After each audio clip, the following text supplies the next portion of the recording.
Hello, welcome to our classes. Good morning. हम लोग class 9 lesson 8 बोले तो मोशन मोशन के बारे में हम पढ़ रहे हैं। इसमें हम क्या पढ़ रहे हैं? त्वरण के बारे में पढ़ रहे हैं। पिछली वीडियो में हमने त्वरण के बारे में जाना कि उसकी परिभाषा, उसका मात्रक, उसके बारे में जाना। आज हम क्या पढ़ेंगे? एक समान त्वरण, असमान त्वरण और मंदन के बारे में समझेंगे, जानेंगे कि ये किसे कहते हैं। हम पढ़ते हैं एक समान त्वरण, यूनिफॉर्म एक्सेलरेशन। ये किसे कहते हैं? कि वस्तु में एक समान त्वरण होता है यदि वह सीधी रेखा में चलती है और समय के समान अंतरालों में समान मात्रा में उसका वेग बढ़ता है। अर्थात इसको हम ऐसे भी लिख सकते हैं कि यदि वस्तु के वेग में समान समय अंतरालों में समान परिवर्तन होता है तो उसके त्वरण को एक समान त्वरण कहते हैं। उदाहरण से हम इसे समझते हैं। मान लो पहला उदाहरण है कि क्या स्वतंत्र रूप से गिरती हुई वस्तु, कोई भी वस्तु है वो अगर स्वतंत्र रूप से गिर रही है तो इसका मतलब क्या है कि वो एक सीधी रेखा में गिर रही है। उसके बाद वो क्या है, एक समय अंतराल में समान दूरी वो तय कर रही है। वो सीधी रेखा में गिर रही है और समान समय अंतराल में वो समान मात्रा में उसका वेग बढ़ रहा है, इसलिए वो क्या है, एक समान त्वरण वहां पे लगेगा। दूसरा हम कह सकते हैं कि सड़क की ढाल पर नीचे जाती हुई साइकिल, जैसे कि हम कभी कभी देखते हैं कि सड़क पे हम जाते हैं, स्कूल जाते हैं, तो जो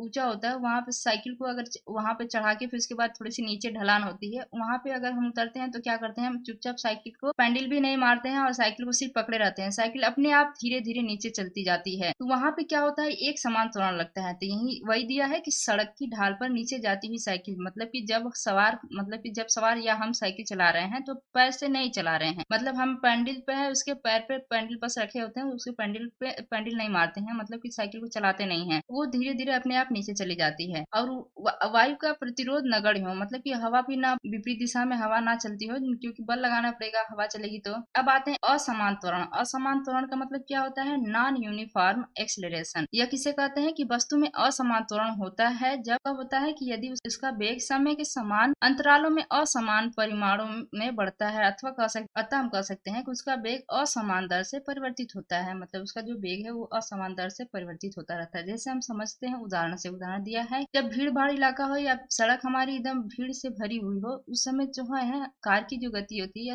साइकिल से ही मान लीजिए हम चला रहे हैं, तो उस समय हम अच्छे से नहीं चला पाते, कुछ हमारी जो गति होती है वो धीरे होती है, कुछ तेज हो जाती है, मतलब कि हमारी जो है समय अंतराल में असमान वेग का जो दर होता है वो असमान रूप से परिवर्तित होता है। असमान जो त्वरण है, इसका जो वस्तु का वेग समय ग्राफ होता है वो जो होता है वक्र रेखा में होता है। कैसा होता है? वक्र रेखा में होता है। वक्र रेखा का मतलब क्या होता है? टेढ़ी मेढ़ी रेखा होता है वक्र रेखा। अब आते हैं मंदन। बोले तो ऋणात्मक त्वरण। त्वरण में हम जानते हैं त्वरण जो होता है वो धनात्मक भी होता है, ऋणात्मक भी होता है। हम समझ लेते हैं ये किसे कहते हैं, मंदन या ऋणात्मक त्वरण। यह किसे कहते हैं? वस्तु का वेग यदि बढ़ता है, जब वेग है वस्तु का वो बढ़ता है तो वो त्वरण क्या कहलाता है? धनात्मक त्वरण कहलाता है। और यदि वस्तु का वेग जो है वो घटता है तो वो क्या कहलाता है? त्वरण ऋणात्मक त्वरण कहलाता है। तो ऋणात्मक त्वरण को ही मंदन कहते हैं। जो ऋणात्मक त्वरण है, जो माइनस त्वरण है, जो है नेगेटिव एक्सेलरेशन है, जो नेगेटिव एक्सेलरेशन को ही मंदन कहते हैं। इसे आप समझ सकते हैं कि जब भी हम बाइक चलाते हैं तो हमारी स्पीड तेज होती है, फिर कुछ देर के बाद हमारी बाइक की स्पीड हम मान लीजिए धीमी कर लेते हैं, तो वहां पे क्या हो गया, उसका त्वरण कम हो गया, वेग को कम कर दे रहे हैं, तो वही क्या हो जाता है, ऋणात्मक त्वरण कहलाता है। अगली वीडियो में हम इससे संबंधित न्यूमेरिकल पढ़ लेंगे। Thank you for watching. Please like and subscribe my channel.